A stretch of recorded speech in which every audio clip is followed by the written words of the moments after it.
Take a look at the possible lineup for 2017. The best guy to ask would be the guy sitting here. As we sit here today, Brian, does that look pretty representative to you of what 2017 will look like? Game 1 World Series. Was it a lefty or righty on the mound? It's going to be a righty. I would say, it could be. I mean, the questions are going to come in that, Austin is going to have a say about first base. He wants to be manning that position, and obviously Aaron Hicks and Judge, how that shakes out. But yeah, how is that the exact order? I know we've talked about internally. Do you break up Gardner and Ellsbury at the top of the lineup there? And but those decisions, Joe and the staff will play around with throughout spring training and see what's the best match. I do want to ask you about that. Do you feel you're getting the most bang for your buck with those two lefties off the top, or has there been a discussion about, hey, maybe we're better off moving one of them around? We've kicked it around, from the second half last year that, is it best to split them up? Who should really bat lead off? Those type of things, and I'm sure those will pop back up this spring training. It could stay that way. It's ultimately going to be Joe's call, and the feel of how the rest of the lineup flows.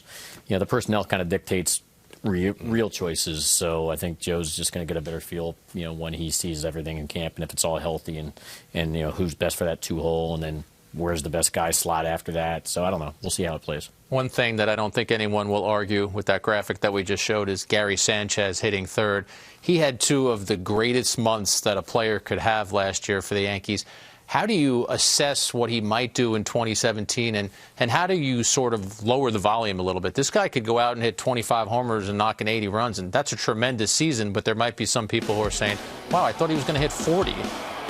Yeah, it was pretty incredible debut for this kid, and yeah, it's created such a hype. It was almost every at bat you expected him to hit a home run, and so many games he actually did it, and those expectations can't be met, as we move forward. But we do now. I think we can count on and hope to count on one of the better, the top 5 hitting catchers in the American League at the very least, with the great arm and defense he's going to provide. So we're excited about his future.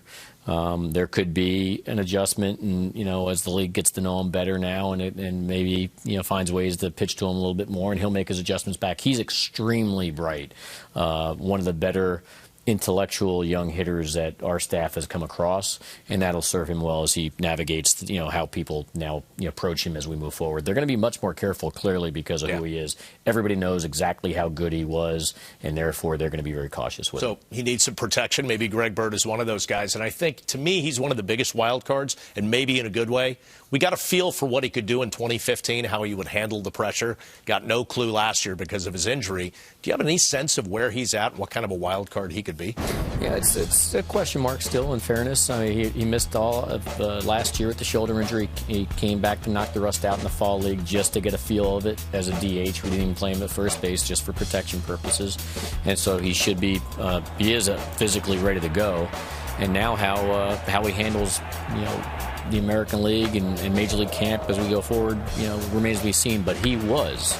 And while Gary Sanchez was in our system, at the same time, he was our best position player prospect 2 years ago. And then he came up and did what he did, which was no surprise to us. And so, the ceiling is extremely high on him. He's a very exciting player, mentally and physically, has all the attributes. So, hopefully, he can rush back to what he was. And if he is that, then, we have a player for quite some time at a position that we need. Brian, the organization has seen a lot of nice things out of Aaron Judge, the athleticism, the power. But in the sample size that we saw at the Major League level last year, too, we saw a lot of swings and misses. We saw a lot of strikeouts, a guy searching. What does he need to do in 2017 to cut down on those strikeouts and be a more productive player? Well, Aaron was just at Yankee Stadium about a week to 10 days ago. I think it was last week. I saw and spent some time with him, and Alan Cockrell was working with him on his lower half and continuing, the efforts that and adjustments that they started last year that will serve him well at this level.